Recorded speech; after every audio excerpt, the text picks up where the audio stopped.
ஆனந்தமயம் தேவம் நிர்மலஸ்படிகாகிருதியும் ஆதாரம் சர்வ வித்யானாம் ஹயக்ரீவம் பாஸ்மகே. நமஸ்காரம். நேயர்கள் அனைவருக்கும் அஸ்ட்ரோ கே ஐயங்காரின் பணிவான நமஸ்காரங்கள். அஸ்ட்ரோ டிவி நேயர்களுக்கு அஸ்ட்ரோ கே ஐயங்காரின் பணிவான நமஸ்காரங்கள். லோகா சமஸ்தா சுகினோ பவந்து. நன்றி, நமஸ்காரம். வார பலன் 22/1/2024 28/1/2024 வரை உண்டான வாரத்திற்கு மேஷம் முதல் மீனம் வரை என்னென்ன பலன்னு பார்க்கலாம். அதற்கு முன்னாடி இந்த வாரத்தினுடைய கோல்சாரம் என்ன அப்படின்றத பார்ப்போம். இந்த வாரத்தில் வரக்கூடிய விசேஷ நாட்கள் என்னென்ன அப்படின்றத பார்ப்போம். அதற்கு பிறகு இந்த வாரத்தில் வரக்கூடிய சந்திராஷ்டமம் எந்தெந்த ராசிக்காரர்களுக்குன்றதை பார்க்கலாம். முதல்ல இந்த வாரத்தினுடைய கோல்சாரம் காலபுருஷ தத்துவத்தின் முதல் ராசியான மேஷ ராசியில் குரு பகவான், 6ஆம் இடத்தில் அதாவது கன்னியில் கேது பகவானும்,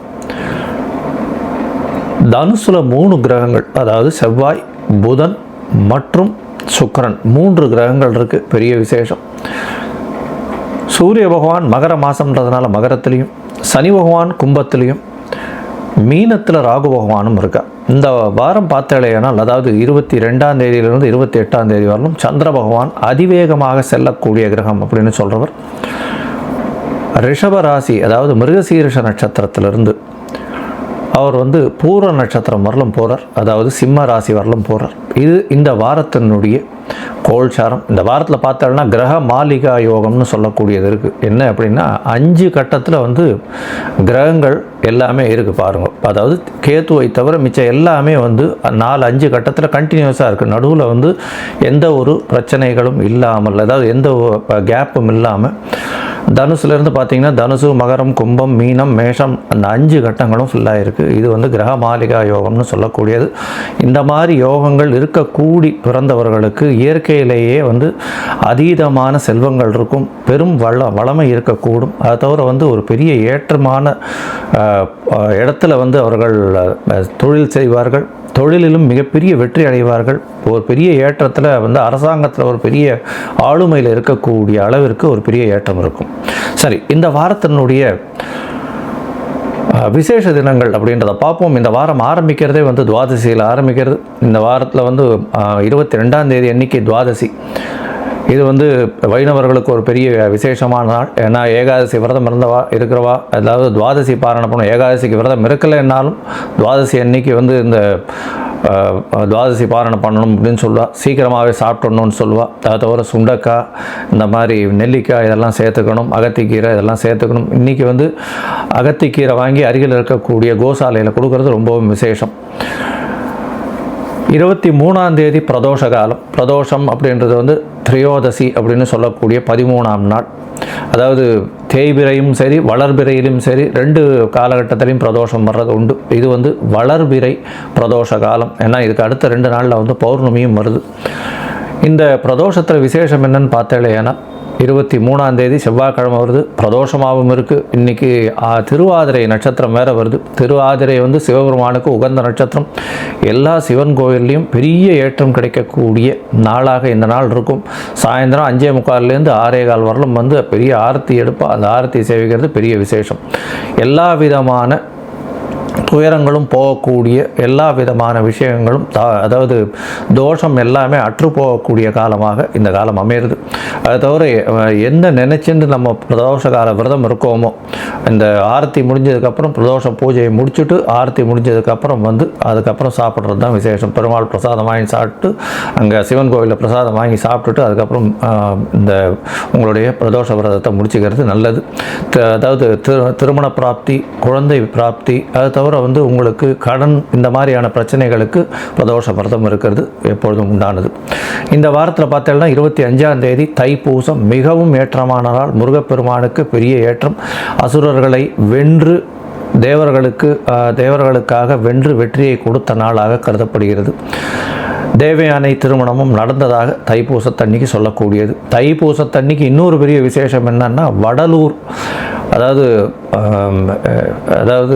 என்னது காய்ந்த பயிரை கண்டபோதெல்லாம் பாடினேன் அப்படின்னு சொல்லக்கூடிய வடலூரார் அப்படின்னு சொல்லக்கூடியவர், அருட்பெருஞ்சோதி தனிப்பெரும் கருணை என்று சொல்லக்கூடியவர். அன்னைக்கு இந்த தைப்பூசத்தன்னைக்கு இந்த வாட்டி கார்த்தாலேயே அந்த ஒளி வரக்கூடிய வாய்ப்புகள் உண்டு. அங்கே வந்து கண்டினியூஸாக சாப்பாடு கொடுத்துட்டே இருப்பாங்க. இதுவரையிலும் வந்து அணையா நெருப்பாக சாப்பாடு கொடுத்துட்டே இருக்காங்க. அது ஒரு பெரிய விசேஷம். அதனால் வள்ளலாரனுடைய தினமாக கொண்டாடப்படுகிறது. தைப்பூசத்தை பெரிய விசேஷமாக கொண்டாடப்படுகிறது. இந்த வாரத்தில் பார்த்தாலேயானால் வாஸ்து நாள் வருது. 26ஆம் தேதி அன்னைக்கு, அது வந்து வெள்ளிக்கிழமை அன்னைக்கு 26ஆம் தேதி வாஸ்து நாள். வாஸ்து அப்படின்றது வந்து வாஸ்து புருஷன் கண் விழிக்கும் நாள் அப்படின்னு சொல்லக்கூடியது. இந்த மாதத்தில் வரக்கூடிய வாஸ்து நாள், தை மாதத்தில் வரக்கூடிய வாஸ்து நாள் இது. கிட்டத்தட்ட 1.5 மணி நேரம் இருக்கும். அதாவது என்ன சொல்கிறது, 1.5 மணி நேரத்தில் வந்து அதாவது 90 நிமிஷத்தில் வந்து 18 நிமிஷமாக பிரிச்சுக்க வேண்டியிருக்கும். அவர் தூங்கி எழுந்து இது பண்ணக்கூடியது, முகம் கழுவி இந்த மாதிரியான பண்ண வேண்டியது, அதுக்கப்புறம் வந்து ஸ்நானம் பண்ணக்கூடியது ஒரு 18 நிமிஷம், பகவானுக்கு பூஜை பண்ணக்கூடியது ஒரு 18 நிமிஷம், அதற்கு பிறகு வந்து போஜனம் செய்கிறது ஒரு 18 நிமிஷம், தாம்பூலம் தரிப்பது ஒரு 18 நிமிஷம். அதனால் வந்து இந்த 18 நிமிஷம் கடைசி 18 நிமிஷம், அதாவது 36 நிமிஷமாக இருக்கக்கூடிய நேரத்தில் இந்த இது வந்து அடிக்கோல் போடுறது, அதை தவிர வந்து வீட்டு வாசற்கால் வைக்கிறது, புதுசாக மனை இது பண்ணுறது. ஏன்னா இந்த வாட்டி வெள்ளிக்கிழமை வேறு வருது. மனை இது பண்ணுறது, புதுசாக ப்ராஜெக்ட் ஆரம்பிக்கிறது, இதெல்லாம் பண்ணும்பொழுது நல்ல ஒரு ஏற்றம் கிடைக்கும் என்ற ஒரு தங்கு தடையும் இன்றி நிச்சயமாக அந்த விஷயம் நிறைவேறும் அப்படின்றதையும் சொல்கிறேன். இந்த வாஸ்து புருஷன் கண்விழிக்கும் நாளில் எந்த ஒரு தோஷமும் கிடையாது. திதி வாரம் அதெல்லாம் எதுவும் பார்க்க தேவையில்லை. தோஷம் அற்ற நாளாக கருதப்படுகிறது. இந்த வாரத்தில் எந்தெந்த ராசிக்கு சந்திராஷ்டமம் அப்படின்னு பார்த்தாலேயானால் துலாம், விருச்சிகம், தனுசு, மகரம், இந்த 4 ராசிக்காரர்களுக்கும் சந்திராஷ்டம காலம் வருது. சந்திராஷ்டமம்னா உங்களுடைய ராசிக்கு 8ஆம் இடத்துல சந்திர பகவான் மறைந்திருக்கக்கூடிய காலத்தில் சந்திராஷ்டமம்னு சொல்கிறோம். அதனால் வந்து தவறான முடிவுகள் எடுக்கக்கூடும். கொஞ்சம் பொறுமையாக இருக்கிறது ரொம்பவும் நல்லது. வெளியூர் வெளிமாநில பிரயாணங்கள் போகாமல் இருக்கிறது நல்லது. ஒருவேளை போக வேண்டி இருந்ததுன்னா இந்த வாரம் துவாதசி வேறு வர்றதுனால அகத்திக்கீரை கட்டு அருகில் இருக்கக்கூடிய கோசாலையில் கொடுத்துட்டு போகிறதன் மூலியமாக சந்திராஷ்டமத்தின் தாக்கம் குறையும். சரி, இந்த வாரம் மேஷம் முதல் மீனம் வரை எப்படி இருக்குன்றதை பார்ப்போம். அதுக்கு முன்னாடி என்னுடைய மொபைல் நம்பர் ஸ்க்ராலிங்கில் வருது. அந்த உங்களுக்கு அஸ்ட்ராலஜிக்கல் கன்சல்ட் தேவைப்பட்டதுன்னா எனக்கு ஃபோன் பண்ணுங்க. உங்களுக்கு அப்பாயின்மெண்ட் தரேன். உங்களுடைய date, time, place of birth அனுப்பிச்சிட்டிங்கன்னா சந்தி எதுவும் இல்லாமல், சந்திரன் அதாவது நட்சத்திர சந்தி, பாத சந்தி, லக்ன சந்தி இதெல்லாம் இல்லாமல் இருக்கான்றதை பார்த்துட்டு உங்களுக்கு வந்து என்னுடைய கட்டணம் என்னன்றதையும் தெளிவுபடுத்துகிறேன். நீங்கள் எனக்கு உண்டான கட்டணத்தை செலுத்தினதுக்கப்புறம் நம்ம வந்து ஃபோனில், வாட்ஸ்அப்பில், காலில் பேச முடியும். நம்ம பேசுவோம். உங்களுடைய பிரச்சனைகள் என்னன்றதை வந்து இன்றைய கோல்சார பிரகாரமும் தசாபுக்தி அந்தரம் சூக்ஷ்மம் பிரகாரமும் எந்த அளவுக்கு எளிய பரிகாரம் சொல்ல முடியுன்றதை பண்ணி உங்களுடைய பிரச்சனைகளை தீர்க்கப்படுறேன். சரி, இப்பொழுது மேஷம் முதல் மீனம் வரை 22/1/2024 28/1/2024 வரை உண்டான நாட்களுக்கு எப்படி இருக்குன்னு பார்ப்போம். கடகம், புனர்பூசம், பூசம், ஆயில்யம், இந்த 3 நட்சத்திரம் 9 பாதங்களை கொண்ட ராசி. ராசியின் அதிபதி அப்படின்னு சொல்லக்கூடியவர் சந்திர பகவான். அதிவேகமாக செல்லக்கூடியவர் சந்திர பகவான். இந்த வாரத்தில் பார்த்தோம்னா 22/1/2024 28/1/2024 உங்களுடைய ராசிக்கு 11ஆம் இடத்துல ஆரம்பிக்கிறார். உங்களுடைய ராசிக்கு பார்த்தேன்னா சமசப்தமத்தில் சூரிய பகவான் இருக்கார். அதாவது குடும்பாதிபதி 7ஆம் இடத்துல இருக்கிறதுனால கணவன் மனைவிக்குள்ள கொஞ்சம் சிறு பிரச்சனைகள், பேச்சில் பிரச்சனைகள் வரக்கூடிய வாய்ப்புகள் நிச்சயமாக இருக்குது. உங்களுடைய ராசிக்கு பார்த்தேன்னா 6ஆம் இடம் வலுத்து போகிறதுனால கண்டிப்பாக புதிய கடன் வாங்கக்கூடிய வாய்ப்புகள் உண்டு. கடன் கேட்குற இடத்துல கிடைக்கக்கூடிய வாய்ப்புகள் நிச்சயமாக இருக்கும். பண வரவுக்கு நிச்சயமாக பங்கம் இருக்காது. உங்களுடைய ராசிக்கு 9ஆம் இடத்துல ராகு பகவான் இருக்கிறதுனால வெளிநாட்டுக்கு போகணுன்னு பார்த்து கொண்டிருப்பவர்களுக்கு கண்டிப்பாக வெளிநாட்டு யோகம் நிச்சயமாக உண்டு. போட்டித் தேர்வில் நிச்சயமான வெற்றி கிடைக்கக்கூடிய காலகட்டமாக இருக்கும். கடகராசிக்காரர்களுக்கெல்லாம் பார்த்தோம்னா போட்டித் தேர்வில் கண்டிப்பாக பெரிய ஏற்றம் கிடைக்கக்கூடிய காலகட்டம். உங்களுடைய யோகாதிபதினு சொல்லக்கூடிய 5-10க்கு உண்டான, அதாவது செவ்வாய் பகவான் 6ஆம் இடத்துலேருந்து 6-10 பரிவர்த்தனை யோகம் அமைகிறதுனால கண்டிப்பாக வேலை நிமித்தமாக வெளியூர் வெளிமாநிலம் செல்லக்கூடிய வாய்ப்பு உண்டு. புதிய வேலை மாறுதல் வரக்கூடிய வாய்ப்புகள் உண்டு. புதிதாக வேலை கிடைக்கக்கூடிய வாய்ப்புகள் நிச்சயமாக இருக்குது. காம்படிட்டிவ் எக்ஸாம்ஸ் எழுதுகிறவங்க, எந்த ஒரு கவர்மெண்ட் எக்ஸாம்ஸ் எழுதுகிறவங்க, பேங்கிங் எக்ஸாம்ஸ் எழுதுகிறவங்க, அவங்களுக்கெல்லாம் நல்ல ஒரு ஏற்றம் கிடைக்கக்கூடிய காலகட்டமாக இந்த வாரம் அமையிறது.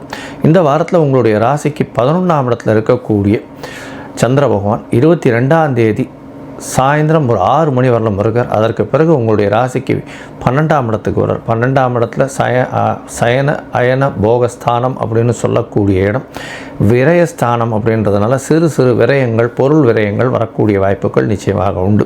இருந்தாலும் சுபர் பார்க்கறதுனால கண்டிப்பாக உங்களுக்கு சுப விரயங்கள் ஆகக்கூடிய வாய்ப்புகள் நிச்சயமாக இருக்கும். புதிய வீடு மனை வாங்கக்கூடிய வாய்ப்புகள் நிச்சயமாக உண்டு. வீட்டுக்காக புதிய கடன் வாங்கக்கூடிய வாய்ப்புகள் நிச்சயமாக இருக்கும். தாயின் உடல்நிலையில் நல்ல ஒரு ஏற்றம் இருக்கும். படிக்கக்கூடிய மாணவர்கள், இளம் படிப்பு படிக்கக்கூடியவர்கள், அதாவது 10th 11th இந்த மாதிரி படிக்கிறவங்களுக்கெல்லாம் நல்ல ஒரு ஏற்றமான காலமாக இருக்கும். முயற்சிகள் நிச்சயமாக வெற்றி பெறக்கூடிய காலகட்டமாக இருக்குது. உங்களுடைய ராசிக்கு பார்த்தோன்னா 12ஆம் இடத்துல இருக்கக்கூடிய சந்திர பகவான் 25ஆம் தேதி அதிகாலை 2:30 மணி வரலும் இருக்கார். இந்த காலகட்டத்தில் பார்த்தீங்கன்னா சந்திர பகவான் உங்களுடைய ராசிக்கு 5ஆம் தேதி கார்த்தாலிருந்து 27ஆம் தேதி மதியம் ஒரு 12:30 மணி வரலும் உங்களுடைய ராசியிலேயே இருக்கார். இந்த காலகட்டத்தில் உடல்நிலையில் நல்ல ஒரு ஏற்றம் இருக்கும். பௌர்ணமி யோகம் அமையிறது. கண்டிப்பாக உங்களுடைய உடல்நிலையில் நல்ல ஒரு ஏற்றம் இருக்கக்கூடிய காலகட்டம். எதை நினைத்தாலும் அதை அடையக்கூடிய காலகட்டமாக இருக்கும். ஆட்சி பெற்ற சந்திர பகவான் உங்களுடைய ராசிநாதனை ஆட்சி பெற்றதுனால அதுவும் பூர்ண பௌர்ணமியாக இருக்கிறதுனாலையும் எல்லா விதமான நன்மைகளும், நீங்கள் நினைக்கக்கூடிய காரியங்கள் அனைத்தும் வெற்றி பெறக்கூடிய வாய்ப்புகள் நிச்சயமாக உண்டு. உங்களுக்கு 8ஆம் இடத்துல சனி பகவான் இருக்கிறதுனால சிறு சிறு இன்னல்கள் வரக்கூடிய வாய்ப்புகள் உண்டு. அதாவது ஏன்னா 8ஆம் இடத்துல சனி பகவான் இருக்கிறதுனால வண்டி வாகனம் ஓட்டும் பொழுது ஜாகிரதையாக இருக்கிறது ரொம்பவும் நல்லது. அரசாங்கம் சொல்கிறத கடைபிடிக்கிறது மிகவும் நிச்சயமாக கடைபிடிக்கணும் அப்படின்றதையும் சொல்கிறோம். உங்களுடைய ராசிக்கு பார்த்தேன்னா 3ஆம் இடத்துல இருக்கக்கூடிய கேது பகவான் மூலியமாக முயற்சிகள் அனைத்தும் வெற்றி பெறக்கூடிய காலகட்டம். குழந்தை பிராப்தி ஏற்படக்கூடிய வாய்ப்புகள் மிகவும் அதிகமாக இருக்குது. ஏன்னா புத்திரகாரகன் புத்திர ஸ்தான அதிபதியை பார்க்குறார். பரிவர்த்தனை யோகம் அமையறதுனால இவ்வளவு நாள் குழந்தை பிராப்தி இல்லாதவர்கள், கல்யாணமாகி குழந்தை பிராப்தி இல்லாதவர்களுக்கு கண்டிப்பாக குழந்தை பிராப்தி ஏற்படக்கூடிய வாய்ப்புகள் இந்த வாரத்தில் நிச்சயமாக இருக்குது. அதுவும் மெடிக்கல் ட்ரீட்மெண்ட்டில் போயிட்டுருக்காங்கன்னா கண்டிப்பாக இந்த வாரத்தில் அவங்களுக்கு குழந்தை கரு உருவாகக்கூடிய வாய்ப்புகள் கண்டிப்பாக உண்டு. உங்களுடைய ராசிக்கு பார்த்தோன்னா 2ஆம் இடத்துல சந்திர பகவான் வர்றார். சந்திர பகவான் 2ஆம் இடத்துல வர்றதுனால குருவினுடைய பார்வை இருக்கிறதுனாலையும் அதீத சுபத்துவம் அடைகிறது. நல்ல ஒரு ஏற்றம் கிடைக்கக்கூடிய காலகட்டம். குடும்பத்தில் கணவன் மனைவிக்குள் நல்ல ஒரு ஏற்றம் இருக்கும். பணவரவிற்கு தட்டுப்பாடு இருக்காது. வெளியூர் வெளிநாடு வெளிமாநில பிரயாணங்கள் இருக்கக்கூடிய வாய்ப்புகள் மிகவும் அதிகமாக இருக்கும். இந்த வாரம் பார்த்தேனால் உங்களுக்கு எல்லா விதத்திலும் நல்ல ஒரு ஏற்றம் இருக்குது. இருந்தாலும் அஷ்டமத்து சனியும் 10ஆம் இடத்துல குருவும் சிறு சிறு இன்னல்களை பிரச்சனைகளை தொழிலில் கொடுத்தாலும் பணவரவிற்கு பஞ்சம் இருக்காது. நீங்கள் அருகில் இருக்கக்கூடிய கார்ணீஸ்வரர் கோவிலுக்கு போயிட்டு இந்த திரையோதசி அதாவது பிரதோஷ காலம் வருது.